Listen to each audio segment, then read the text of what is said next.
రైతన్నల పంట రుణాలను మాఫీ చేసెనో, పెట్టుబడి సాయమై ఎదిగటి సేనుతో భూమిని పచ్చంగా మార్చెనో,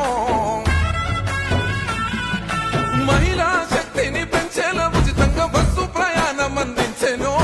వంటింటి కష్టాలు వద్దంటూ తక్కువకే గ్యాస్ సిలిండర్ ఇప్పించెనో,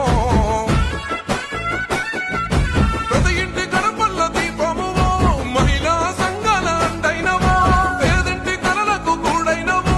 నీడల్లే మారిన నేస్తానివో, ఆరోగ్యశ్రీ పథకంతో అన్ని వర్గాలకు బలమై నిలిసినవో, రైతన్నల బంధువయ్యినవో.